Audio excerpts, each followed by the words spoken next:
ప్రముఖ పుణ్యక్షేత్రమైన కాణిపాకంలో భక్తులకు అందించే లడ్డూ నాణ్యతను మరింత మెరుగుపరిచేందుకు ఆలయ పాలక మండలి ప్రత్యేక చర్యలు చేపట్టింది. ఈ క్రమంలో ఆలయ చైర్మన్ మణినాయుడు, ఈవో పెంచల కిషోర్ పర్యవేక్షణలో లడ్డూ తయారీలో కొత్త విధానంపై ప్రయోగం నిర్వహించారు. ఈ సందర్భంగా మీడియాతో మాట్లాడిన చైర్మన్, ఈవో లడ్డూ ఎక్కువ రోజులు నిల్వ ఉంచకపోవడాన్ని గమనించినట్లు తెలిపారు.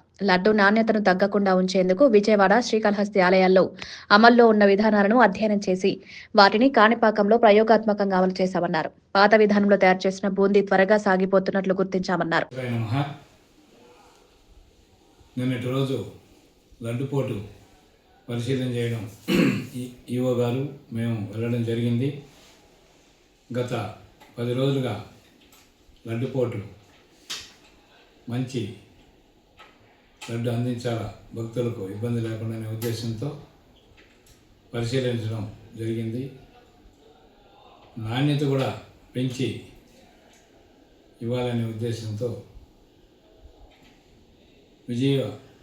విజయవాడ కనకదుర్గమ్మ దేవస్థానంలో పనిచేసినటువంటి లడ్డుపోట్లో ఉన్నటువంటి కొంతమంది వర్కర్లను తీసుకొని వచ్చి నిన్న ట్రయల్ రన్గా ఈఓ గారు మా ఆధ్వర్యంలో, పాలక మండలి ఆధ్వర్యంలో ఒక 500 లడ్డు తయారు చేయడం జరిగింది. అది క్వాలిటీ చాలా బాగా వచ్చింది.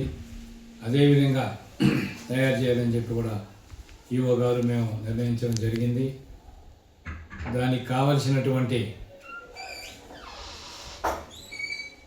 ఏమేమి అవసరమవుతావో అటువంటి సామగ్రిని అంతా కూడా ఏర్పాటు చేసి తొందరలో నాణ్యమైన లడ్డు అందించే దానికోసం దేవస్థానం సిబ్బంది కానీ, ఈఓ గారు కానీ, పాలకవర్గం కానీ గట్టిగా ప్రయత్నిస్తున్నామని చెప్పి తెలియజేస్తున్నాం.